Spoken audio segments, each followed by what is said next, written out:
Alberto Jiménez, el responsable del Departamento Técnico de Baxi. Bueno, básicamente os quería hablar un poco del nuevo documento básico HE del Código Técnico de la Edificación, que ya sabéis que es un documento que se publicó a finales del año pasado. No voy a explicaros y daros en detalle, no voy a hablaros punto por punto de todo lo que es el documento, porque eso obviamente nos llevaría mucho tiempo y seguramente sería muy aburrido. Por eso yo me voy a limitar a explicaros un poco la estructura que tiene este documento, este nuevo código técnico, a apuntar aquellas novedades que nosotros creemos que son más importantes, sobre todo en lo que tiene que ver, en todo lo que tiene que ver con las instalaciones de climatización de los edificios de viviendas de nueva construcción. Y bueno, también os enseñaré un estudio que hemos realizado, más bien os enseñaré las conclusiones de un estudio que hemos realizado junto con ATECIR,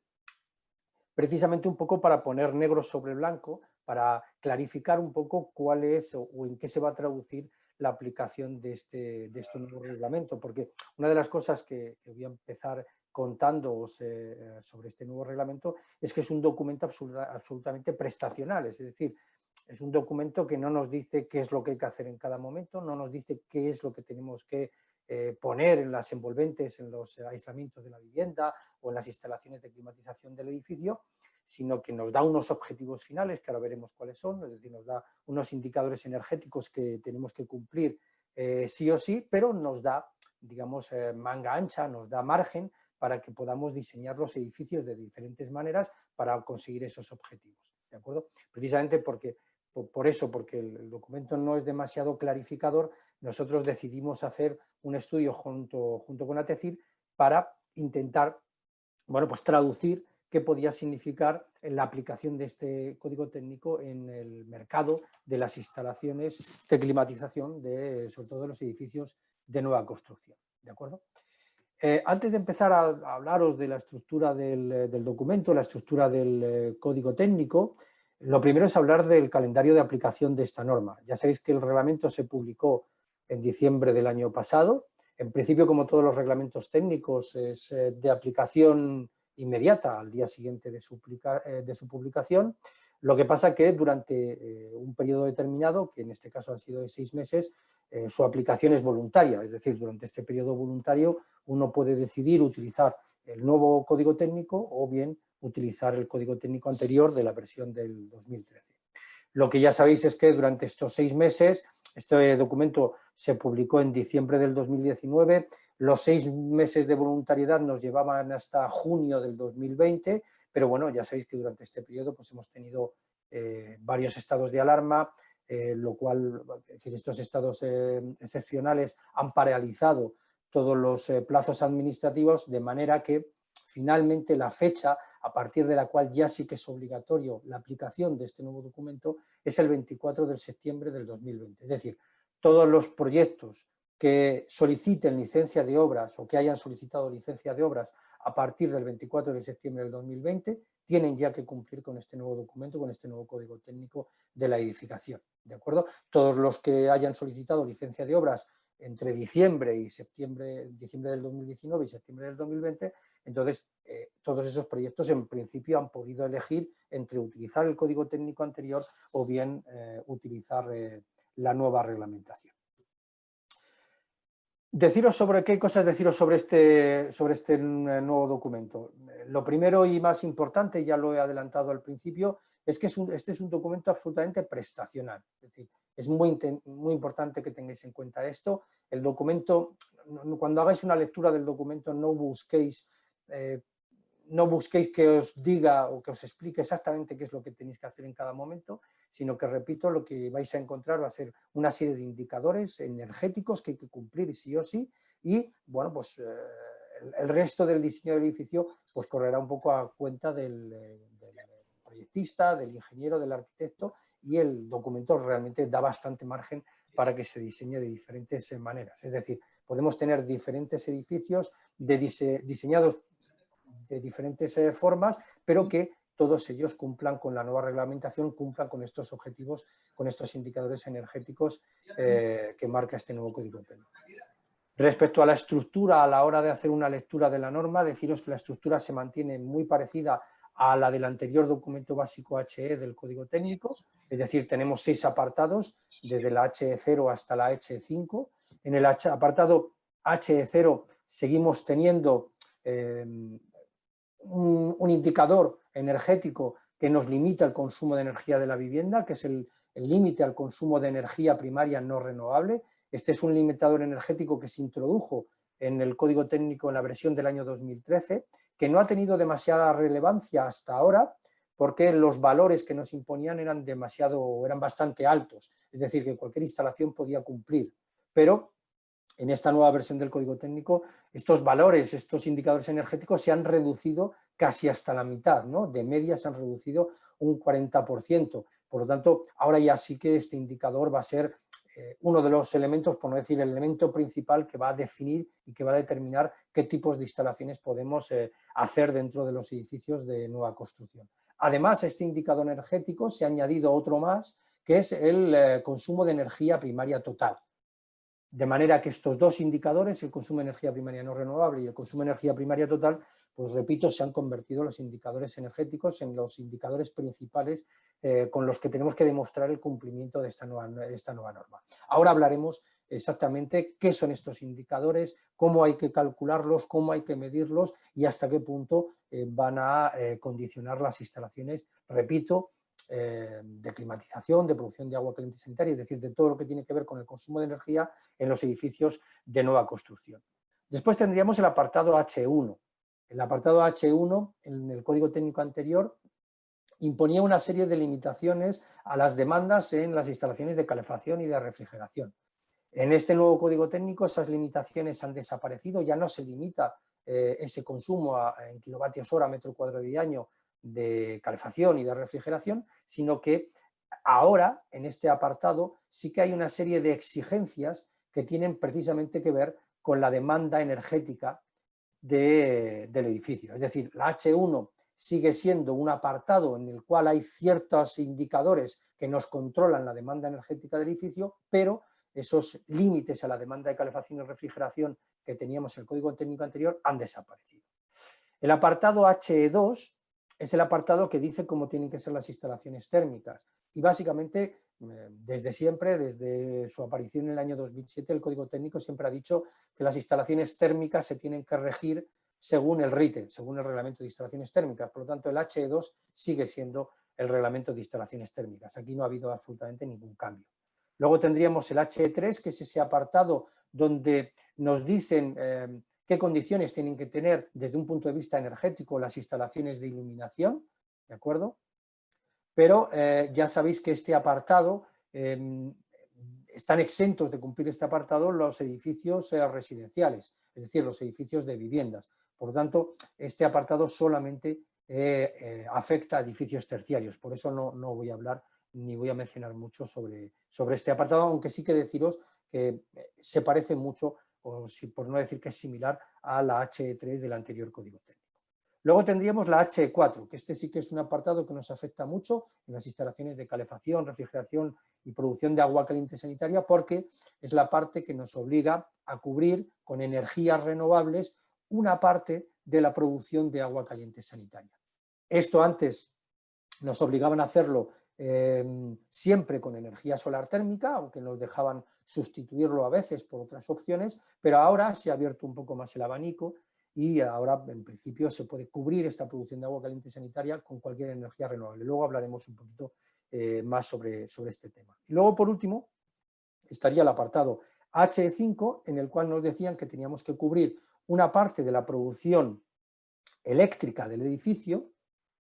con energías renovables. Pero esto solamente afectaba también a edificios terciarios y además edificios de gran superficie, edificios de más de 3.000 metros cuadrados de superficie. Por lo tanto, es un apartado que tampoco, del que no voy a hablar, hoy, pero bueno, realmente ha cambiado muy poco con respecto a la versión anterior. En la versión anterior directamente nos decían que esta parte de la producción eléctrica de estos edificios de gran consumo había que cubrirla con energía solar fotovoltaica y ahora nos dan la opción de que pueda ser cualquier energía renovable, pero bueno, al final producción eléctrica de origen renovable va a ser casi siempre energía solar fotovoltaica. En todo caso, ya no desde un punto de vista de cómo está estructurada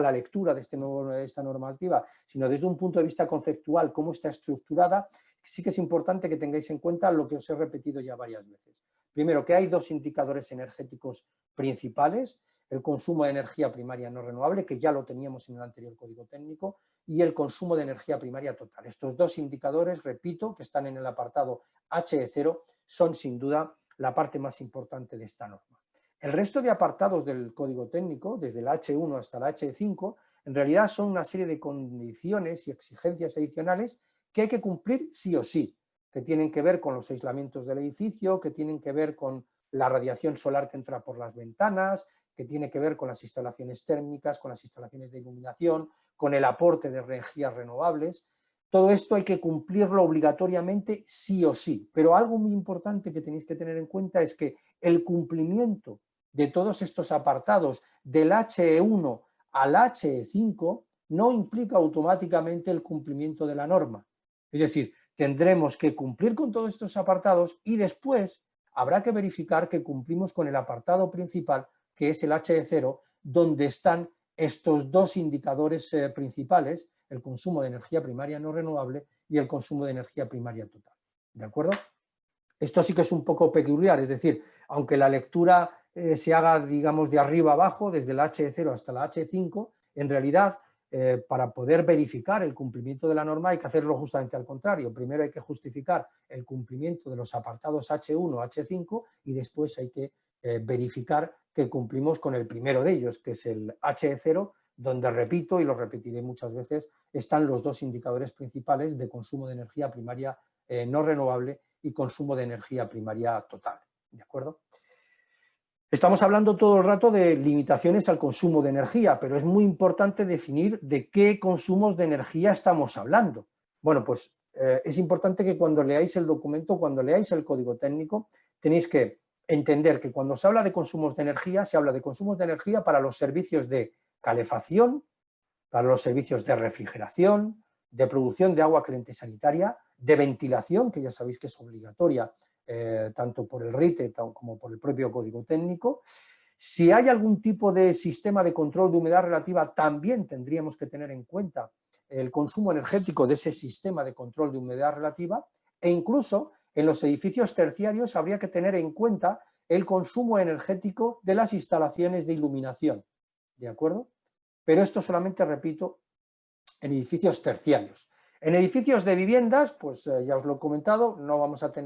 no tenemos que incorporar, no tenemos que calcular, sumar el consumo energético de la iluminación. No es habitual tener sistemas de control de humedad relativa en los edificios de vivienda. Por lo tanto, en realidad, en los edificios de vivienda los consumos más importantes pues son los 4 habituales: calefacción, refrigeración, producción de agua caliente sanitaria y ventilación. Es decir, que siempre que calculemos el consumo de energía de una vivienda, tendremos que sumar los consumos, los kilovatios hora que consumen en cualquier tipo de combustible estos 4 servicios de calefacción, refrigeración, agua caliente sanitaria y ventilación. ¿De acuerdo?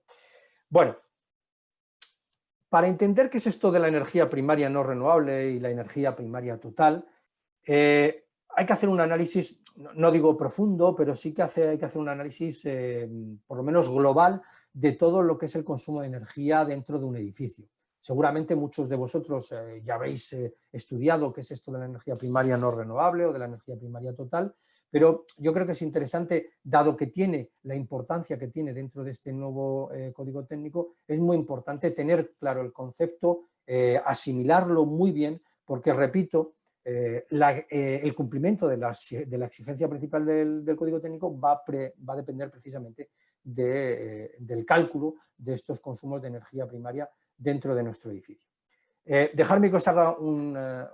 análisis de todo el flujo de energía que hay dentro de una vivienda.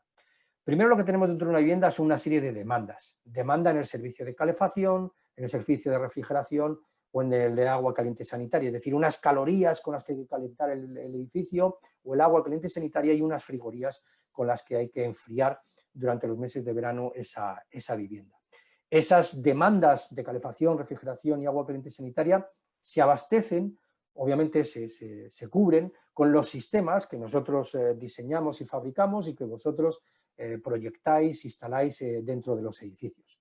Esos sistemas, ya sean calderas, máquinas de aire acondicionado, bombas de calor, equipos de energía solar térmica o de energía solar fotovoltaica, todos esos equipos consumen una determinada cantidad de energía.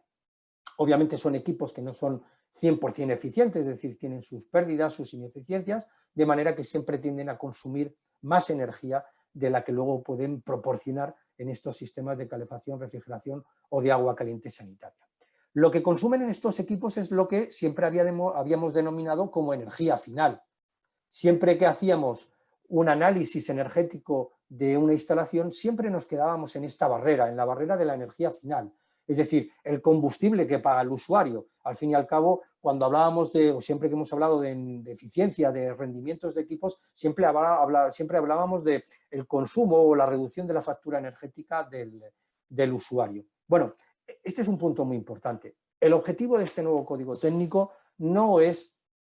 tanto reducir la factura energética de los usuarios, sino reducir el impacto medioambiental que tiene el consumo energético de los edificios en el medio ambiente, ¿vale? Es decir, a este código técnico no le importa tanto el que la gente pague menos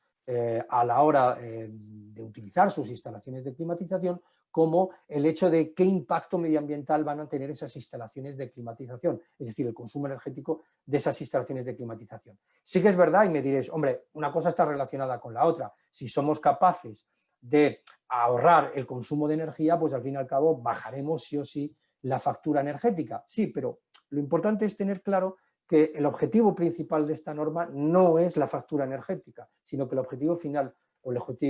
objetivo primordial de esta norma es reducir el impacto medioambiental. Por eso,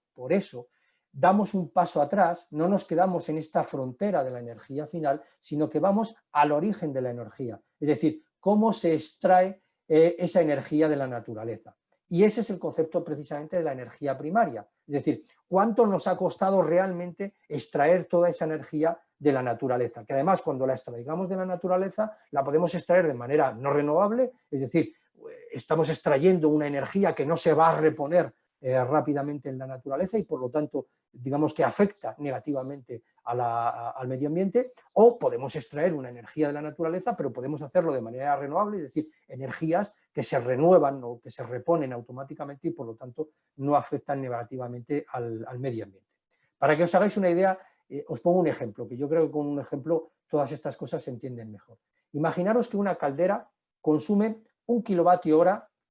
de gas natural. El gas natural, obviamente, es uno de los combustibles que habitualmente utilizamos en las instalaciones de calefacción y agua caliente sanitaria y es un combustible, una energía final. El usuario va a pagar por este kilovatio hora de gas natural, pero la pregunta es, ¿cómo ha llegado ese kilovatio hora de gas natural a casa del usuario? Ese kilovatio hora de gas natural hemos tenido que extraerlo en un país muy lejano, ha habido que extraerlo, depurarlo, limpiarlo, transportarlo, para que finalmente vaya a casa del usuario. Es decir, que realmente antes de que se queme este kilovatio hora de gas natural en una caldera, ese kilovatio hora ya ha tenido cierto efecto negativo, en este caso, sobre el medio ambiente. De hecho, podríamos decir, y ahora lo comprobaréis con una cosa que se denominan los factores de paso, que este kilovatio hora de gas natural equivale aproximadamente a 1,3 kilovatios hora de energía primaria no renovable. Es decir, se le incorpora un 0,3, se le añade un 0,3 kilovatios hora más de consumo, precisamente porque ha sido necesario extraer, depurar, transportar y manipular ese combustible antes de que llegue finalmente a casa del usuario. El factor o el coeficiente que nos va a decir por cada kilovatio hora de energía final que consumamos cuánta energía primaria supone, eso es lo que se denominan los factores de paso, que están establecidos por el gobierno y que ahora os enseñaré una tabla con los diferentes factores de paso que tenemos en nuestro país. Pero dejadme que os ponga otro segundo ejemplo para que lo entendáis un poquito mejor. Si consumimos 1 kilovatio hora de energía eléctrica en nuestras viviendas, esa energía eléctrica puede haber provenido de una instalación puramente renovable, es decir, de una instalación fotovoltaica, pero al mismo tiempo puede haber provenido de una instalación completamente no renovable, como puede ser pues, una central térmica de carbón, aunque ahora ya estén todas cerradas, pero bueno, puede venir de una central térmica de gas natural o de una central de carbón o de cualquier otro tipo, ¿no? Es decir, una central que sea contaminante. Bueno, pues cuando consumimos en realidad 1 kWh de energía eléctrica en nuestra casa, estos factores de paso que ahora os enseñaré nos dicen que en realidad estamos consumiendo, con un solo kilovatio hora de energía eléctrica, estamos consumiendo 0,4 kilovatios hora de energía primaria renovable y 1,9 kilovatios hora de energía primaria no renovable. Es decir, al uso de la electricidad, al uso de este kilovatio hora de energía eléctrica están asociados dos consumos de energía primaria renovable y energía primaria no renovable, que como veis, además son factores de paso bastante importantes. Al final, lo que tendremos que hacer es que en una instalación tendremos que ser capaces de calcular toda la energía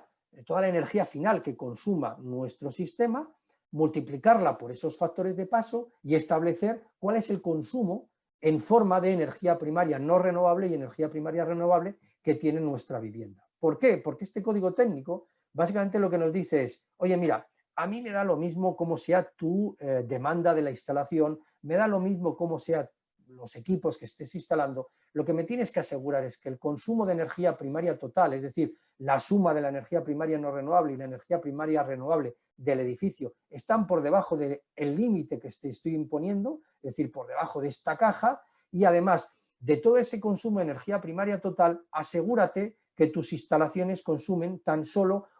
una parte determinada en forma de energía primaria no renovable. ¿De acuerdo?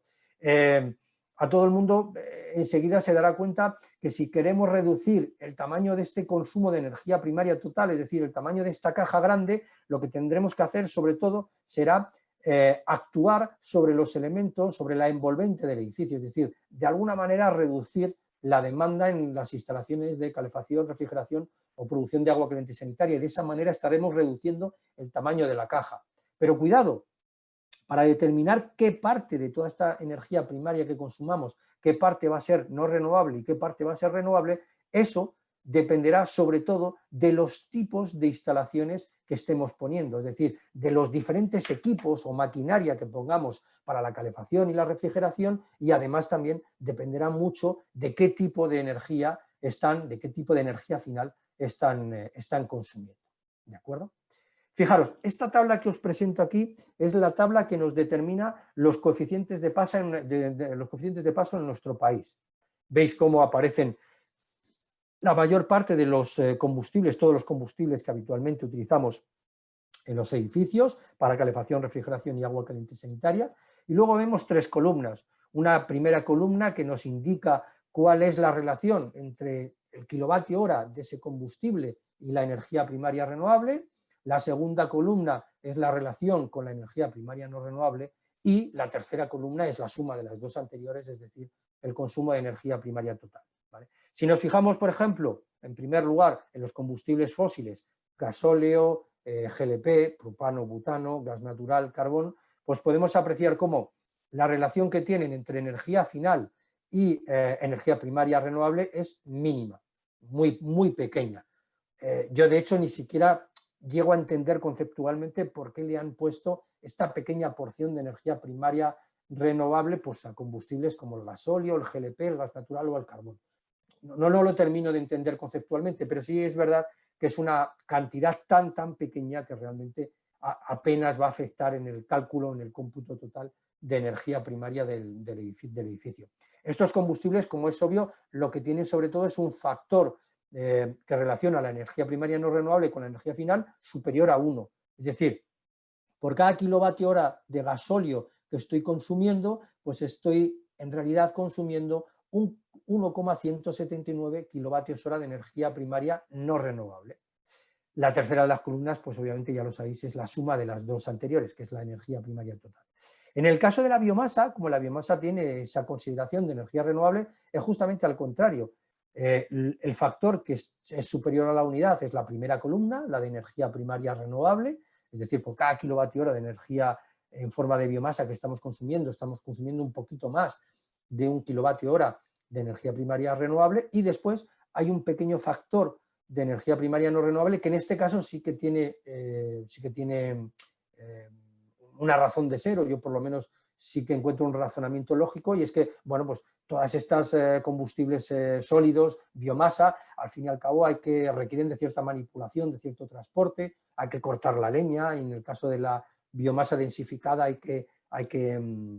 convertir en serrín la madera y después compactarlo, y eso obviamente requiere de cierto uso de energía que no puede sino tener, bueno, pues ese carácter de energía primaria no renovable. ¿De acuerdo? Pero bueno, básicamente este combustible es una energía que aporta sobre todo mucha energía primaria renovable a la instalación. Y luego, por último, tenemos los factores de paso del consumo de electricidad, que como veis es algo bastante más complejo de analizar. ¿Por qué? Porque depende mucho de dónde estemos consumiendo la energía eléctrica. No es lo mismo consumir la energía eléctrica en la península ibérica o en los territorios extrapeninsulares, en Baleares, Canarias o Ceuta y Melilla. ¿Por qué?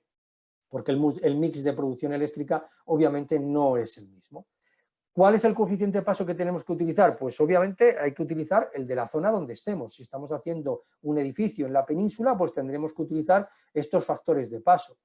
Si estamos haciendo una obra, un edificio de nueva construcción en Baleares, pues tendremos que utilizar estos coeficientes de paso, y en Canarias, pues estos otros de aquí. ¿De acuerdo? Veis que la diferencia es importante. En el caso de la península ibérica, el coeficiente de paso de energía primaria renovable es bastante importante, 0,414 kilovatios hora por cada kilovatio hora de energía eléctrica que consumamos, y el de energía primaria no renovable tiene un valor de 1,954. ¿De acuerdo? En cambio, en Baleares el factor de paso de energía primaria renovable es muy pequeñito, y el de energía primaria no renovable es superior al de la península. ¿Por qué? Bueno, pues porque en Baleares y en Canarias también, y en Ceuta y Melilla, allí la producción eléctrica es sobre todo con fuentes no renovables, y como esas instalaciones, esas redes de producción no están del todo conectadas con la península ibérica, bueno, pues no se les pueden atribuir los factores de paso que sí que tenemos en la península ibérica. ¿De acuerdo? Bueno, pues una vez que hemos entendido este concepto de la energía primaria no renovable y la energía primaria total, solamente enseñaros las dos tablas, las tablas más importantes de este documento, de este Código Técnico de la Edificación, de este documento básico HE, que están en el apartado HE0, como os he dicho al principio, y aquí veis cómo en realidad hay dos tablas. Esta sería la primera tabla para edificios de uso residencial privado, es decir, edificios de viviendas. Hay una segunda tabla para edificios terciarios, que es similar a esta tabla, lo que pasa que en ese caso, en vez de aparecer un indicador, un número determinado para cada zona climática, allí lo que vais a ver en esa tabla es una fórmula en la cual, dependiendo de la superficie de la instalación y además también dependiendo del coeficiente de uso, es decir, del factor de intensidad del edificio, pues el límite del consumo de energía será superior o inferior. No es lo mismo un edificio de oficinas que dentro hay muy poca gente, o hay muy poca gente por metro cuadrado, pues no es lo mismo que un edificio con un uso mucho más intensivo, como puede, por ejemplo, ser un edificio de un centro comercial, donde ahí va a haber mucha más gente y por lo tanto va a haber mucha más gente por metro cuadrado, y por lo tanto el consumo de energía que se permite va a ser superior. En todo caso, esta es la tabla para edificios de viviendas, edificios de uso residencial privado, y veis cómo el límite al consumo de energía primaria no renovable se da en kilovatios hora metro cuadrado y año, es decir, hay que calcular el consumo de energía a lo largo de todo el año, dividirlo por cada metro cuadrado de superficie útil, es decir, superficie calefactada de la vivienda, y bueno, con eso ver si estamos cumpliendo los indicadores que aquí vemos. Esos indicadores además dependen de la zona climática en invierno. En las zonas más frías se permite consumir más energía que en las zonas más cálidas, que se permite consumir menos energía. La tabla del consumo de energía primaria total es similar, ¿vale? Lo que pasa que obviamente con unas cifras diferentes. Si hacemos el mismo símil que el gráfico que hemos hecho antes, en realidad, si esta caja es el consumo de energía primaria total, la parte que me dejan consumir de energía primaria no renovable es justamente el 50%. Si os fijáis entre ambas tablas, veréis que para cualquiera de las zonas, por ejemplo, la zona E, nos dejan consumir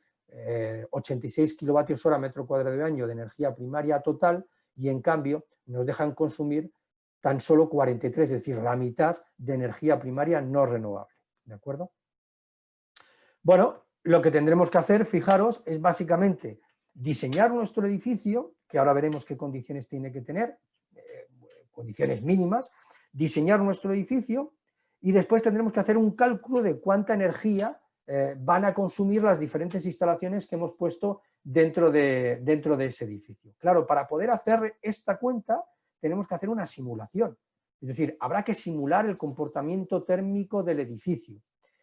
Esto se podrá hacer con cualquier herramienta de simulación. En principio el Ministerio nos ha proporcionado una herramienta que es el HUL, la herramienta unificada LeaderCalendar, pero se puede utilizar cualquier otra. Eso sí, nos obligan a que la resolución sea de al menos 1 hora, es decir, hay que simular el comportamiento térmico del edificio hora a hora durante todo el año y además hay que comprobar que no nos pasamos más de un 4% fuera de consigna, es decir, el propio código técnico nos dice cuáles son las temperaturas que debo tener a lo largo de todo el año dentro de mi edificio y yo tendré que comprobar que con este programa de simulación que realmente el 96% del tiempo cumplo con esas temperaturas, ¿de acuerdo? Además me dice que si ese 4% del tiempo me salgo de consigna, cuidado, no me voy a, es decir, no voy a dejar de suponer un consumo energético durante ese 4% del tiempo. Que bueno, en el resto de apartados, en el H1, había una serie de limitaciones a la demanda dentro del edificio. Hay una tabla donde veréis los aislamientos mínimos que tienen que tener cada uno de los elementos de la envolvente. No solamente nos obligan a cumplir con esas limitaciones en los elementos de la envolvente, sino que también nos obligan a hacer un cálculo de una especie de K/G, es decir, un coeficiente global de transmisión térmica del edificio, como hacíamos hace muchos años, que no deja de ser un promedio de la transmisión térmica de todo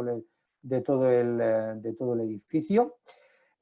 Hay otro parámetro muy interesante que aparece en este nuevo código técnico que tiene que ver con la radiación solar que entra por las ventanas, que esto es una gran novedad, es decir, ahora nos obligan también a calcular cuánto se recalienta en verano durante el mes de julio el interior de la vivienda debido a la radiación solar que entra por las ventanas, que esto es algo muy interesante sobre todo para reducir la demanda en refrigeración. Nos van a obligar, repito, a calcular cuánto se recalienta el interior de la vivienda, pues precisamente debido a la radiación solar que entra por las ventanas. Nos limitan a 2 kilovatios hora metro cuadrado durante el mes de julio y si sobrepasamos esa cantidad, pues una de dos, o cambiamos la orientación de las ventanas, o cambiamos el tamaño de las mismas, o ponemos algún tipo de alero para que produzca sombra durante los meses de verano, o ponemos toldos o persianas por el exterior de las ventanas. Es decir, ya no nos dejan hacer esos grandes ventanales sin ningún tipo de protección que, bueno, pues ya sabemos todos que provocan una demanda en refrigeración durante los meses de verano muy importante. Luego tendríamos el apartado H4. El apartado H4 ya sabéis que es ese apartado donde siempre nos han obligado a cubrir una parte de la producción de agua caliente sanitaria con energías renovables. Hasta ahora siempre había sido la energía solar térmica, pero ahora ya directamente se abre el abanico a que se pueda utilizar cualquier energía renovable, ¿de acuerdo? Es decir, antes también se podía justificar la sustitución de la energía solar térmica por otra alternativa, pero ahora ya se tiene, desde el principio se puede hacer con cualquiera de las energías renovables, que las que se nombran en el propio código técnico son las que veis en pantalla, la energía solar térmica, la energía solar fotovoltaica, aerotermia, geotermia, biomasa o incluso cogeneración de origen renovable. Fijaros que como ya no hay una relación entre la radiación solar que recibe la instalación y el cumplimiento de esta norma, ya no tiene sentido que haya o que se exija una cobertura diferente dependiendo de la ubicación de la instalación. Entonces ahora ya es en toda España exactamente lo mismo. Se pide para instalaciones con demandas inferiores a menos de 5.000 litros al día, se va a pedir una cobertura del 60% de la producción de agua caliente sanitaria con energías renovables. Esos son aproximadamente unas 60 viviendas, es decir, unas 60 viviendas, depende del número de habitaciones, ya nos van a dar esos 5.000 litros al día de demanda. Si tenemos más de 5.000 litros al día, entonces habría que cubrir el 70% de la producción de agua caliente sanitaria con energías renovables. También recordaros que el 70% de la climatización de las piscinas, tanto del calentamiento del vaso de agua como de de la climatización de la habitación donde esté, hay que hacerlo precisamente también con energías renovables. Y solamente un apunte más, que es en este apartado H4, siempre hemos tenido desde el principio la duda sobre qué máquinas tenían la consideración de aerotermia, si la aerotermia tenía la consideración de energía renovable o no. Bueno, pues ya por fin esta nueva versión del código técnico clarifica y deja bien claro que la aerotermia, efectivamente las bombas de calor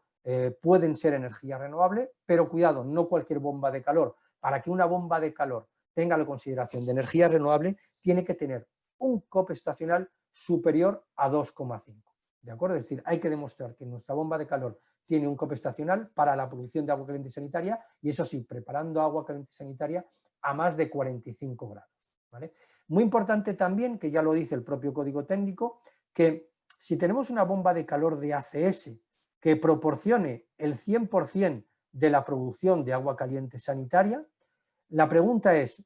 ¿todo este calor que hay dentro de ese depósito de agua caliente sanitario calentado con la bomba de calor, todo ese calor tiene origen 100% renovable? La respuesta es que no, no todo, ¿vale? De todo este calor que tenemos dentro del depósito acumulador, la parte renovable tan solo es una fracción, ¿de acuerdo? De todo ese calor útil,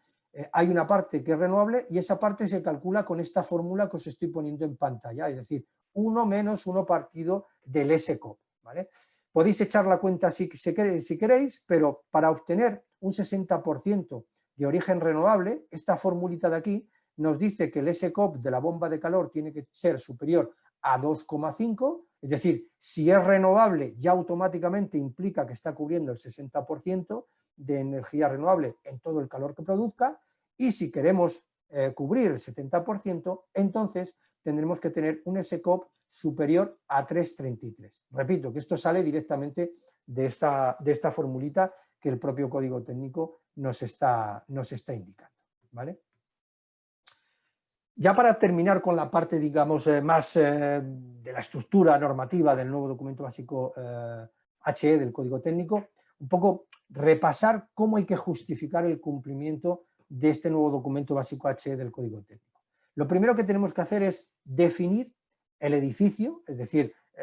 poder simularlo dentro de un programa de simulación, pero para eso necesitamos decir cuál es su estructura, cuál es su orientación, cuáles son los aislamientos que tiene ese propio edificio. Tendremos que verificar que cumplimos con esos parámetros mínimos que me exigen en la H1, es decir, unos aislamientos mínimos en cada uno de los elementos de la envolvente, ese coeficiente global de transmisión térmica del edificio también tengo que cumplirlo, esa ganancia de radiación solar durante el mes de julio tiene que estar por debajo de esos 2 kilovatios hora durante el mes de julio, 2 kilovatios hora metro cuadrado durante el mes de julio, y si cumplimos ya con todas esas exigencias, entonces tendrá sentido que simulemos el comportamiento térmico del edificio, ¿vale? Eso lo podremos hacer o bien con la herramienta unificada LeaderCalendar, es decir, con la herramienta que nos proporciona el Ministerio, pero podemos utilizar cualquier otra herramienta, ¿vale? Me consta que CIPE Ingenieros, CERMA, C3X están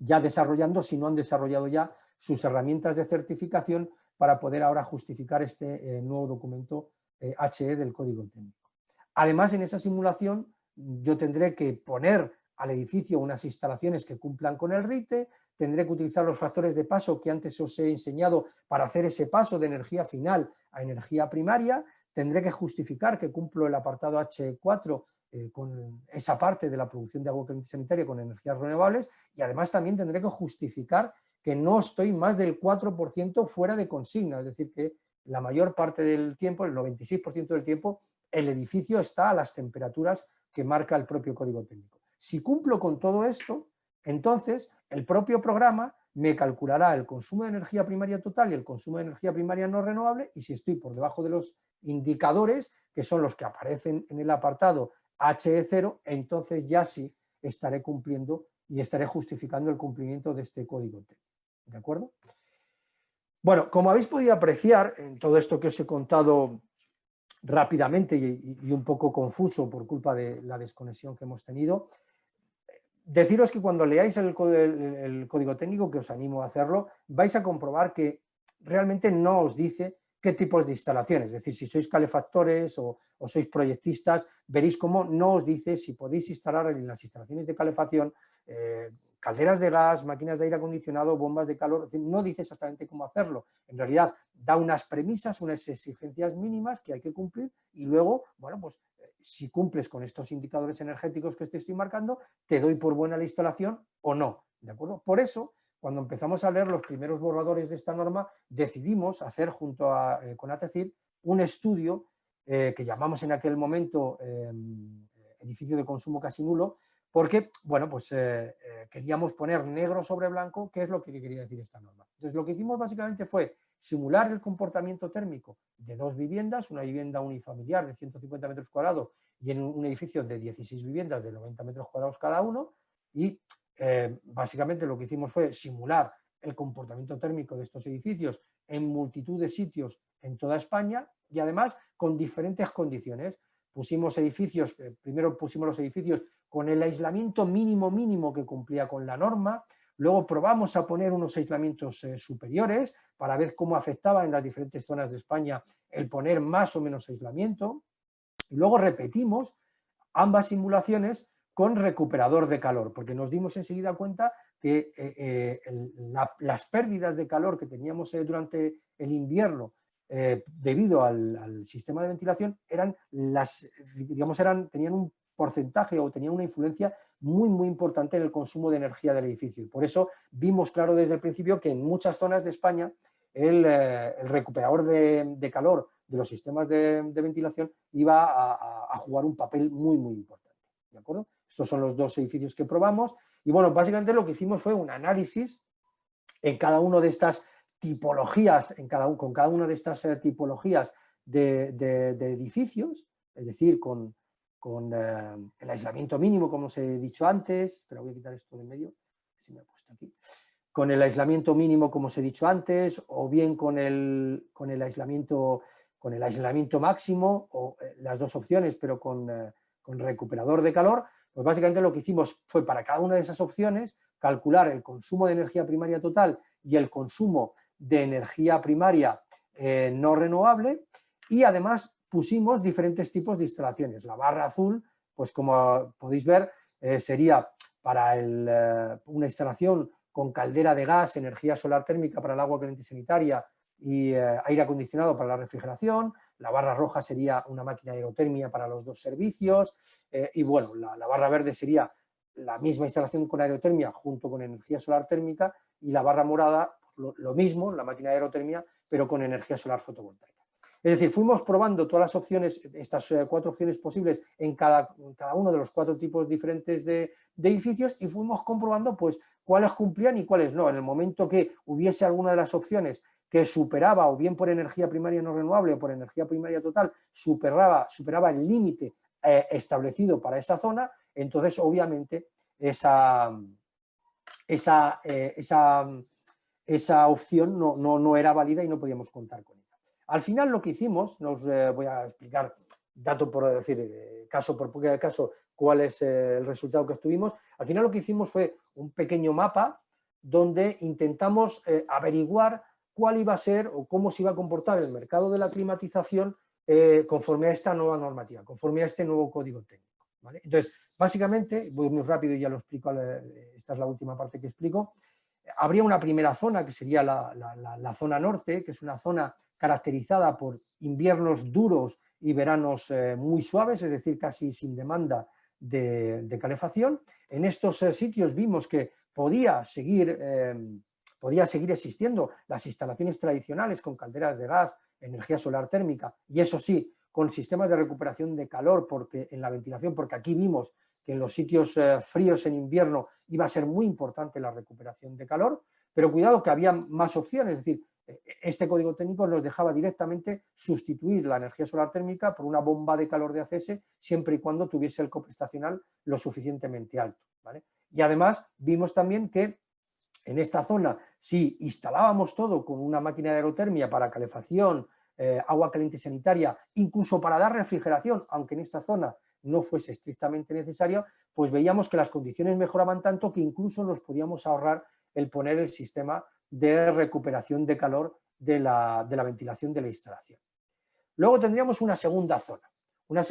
que es una zona que hemos llamado continental, es decir, con una climatología más extrema, inviernos muy duros, pero también veranos muy intensos. En esta zona hemos visto que, bueno, la caldera de gas junto con la energía solar térmica, que es la opción que habitualmente teníamos, podría seguir existiendo, pero cuidado, a base de hacer edificios muy bien aislados y con recuperación de calor en la ventilación, y además añadiendo aire acondicionado para la refrigeración durante los meses de verano, porque si no,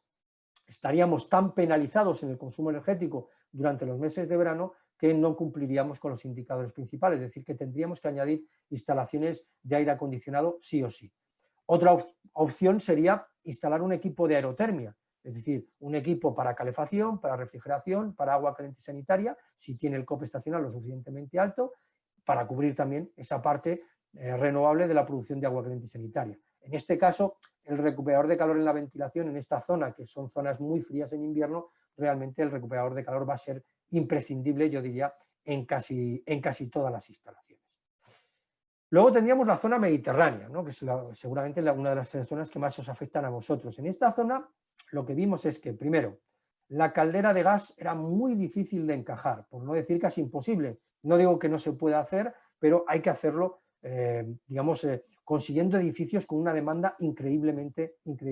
baja. Lo que vimos era que en esta zona las dos tipologías de instalaciones que mejor y más fácilmente cumplen son, por un lado, las máquinas de aerotermia para dar calefacción, refrigeración y agua caliente sanitaria, y también, ¿por qué no?, la opción de expansión directa para calefacción en invierno y para refrigeración en verano, junto con una bomba de calor de ACS con el cope estacional lo suficientemente alto. El problema que tienen, ya sabéis, las máquinas de expansión directa es que el confort que pueden dar durante los meses de invierno es muy limitado, porque calentar viviendas con aire caliente es muy difícil obtener un confort razonable. Por eso nosotros creemos que en esta zona, sobre todo en las zonas más frías y más de interior, la opción que más va a triunfar va a ser la aerotermia, sobre todo para poder dar un confort superior durante los meses de invierno en calefacción, pero sin duda en la zona más costera, en la zona más del Levante, en la zona también que suele coincidir que es la zona más turística, donde el uso principal es durante los meses de verano, ahí es muy probable que los sistemas de expansión directa, tanto para frío como para calor, junto con la bomba de calor de ACS, sea la opción más elegida. Y además, fijaros que en este caso no está el recuperador de calor, porque en estas zonas donde los inviernos no son tan intensos, el recuperador de calor, no digo que no se vaya a instalar, pero realmente no va a afectar, no va a mejorar lo suficiente la instalación como para justificar el precio de su instalación. Y luego, por último, tendríamos la zona sur, que la zona sur es una zona con una climatología muy suave durante los meses de invierno, es decir, una demanda en invierno muy pequeña, a veces casi inexistente, y en cambio una demanda de refrigeración durante los meses de verano muy intensa. En esta zona tampoco la caldera de gas es fácil encajarla, por no decir que es casi imposible. Y aquí la opción que pensamos que va a ser más habitual, porque es la que mejor encaja directamente, es el sistema de expansión directa para calefacción y refrigeración junto con la bomba de calor de ACS, pero cuidado que en esta zona podría también encajar el sistema de aerotermia, sobre todo en aquellos sitios, no sé, tengo en la mente, por ejemplo, Granada, que en los meses de invierno sí que hay que dar suficiente calefacción, o la calefacción sí que tiene una parte importante o sí que tiene una relevancia importante en esas instalaciones, pues ahí sí que podríamos probar, sí que podríamos intentar utilizar sistemas de aerotermia, pero cuidado, los sistemas de aerotermia, por aquello de que tienen una eficiencia en refrigeración más baja que los sistemas de expansión directa, los sistemas de aerotermia en estas zonas hay que complementarlos, con un poco de energía solar térmica o un poco de energía solar fotovoltaica, porque si no, incluso con esto no somos capaces de encajar. Y por supuesto, en esta zona el recuperador de calor no tiene tampoco sentido, ¿vale? Y bueno, me voy a saltar también las Islas Baleares y las Islas Canarias, porque bueno, el razonamiento es un poco parecido, aunque sí que es verdad que las Islas Baleares y las Islas Canarias, recordar que están penalizados porque los factores de paso del consumo de energía eléctrica son peores que los de la península ibérica. Y además, en el caso de las Islas Canarias, acordaros de que en esta zona, que es zona alfa, no hay demanda de calefacción, es decir, las zonas alfa en las Islas Canarias son las únicas zonas donde la demanda en calefacción es cero, Por lo tanto, allí no hay que pensar en instalaciones de calefacción, sino que solamente en instalaciones de refrigeración y, por lo tanto, lo que allí se va a instalar van a ser máquinas o instalaciones puras de refrigeración de expansión directa. ¿De acuerdo? Ya con esto no quería molestaros mucho más porque ya estoy justo en el límite de tiempo y bueno, lamento la desconexión que ha hecho que la presentación haya sido un poco caótica, pero bueno, si tenéis alguna pregunta, pues os contesto ahora y si no, vais a tener la posibilidad de tener esta presentación en PDF para si la queréis leer más en detalle o con más detenimiento y si veis alguna cosa, pues siempre podéis mandarnos un email a mí o a alguno de los delegados de Baxi de la zona y os contestaremos gustosamente.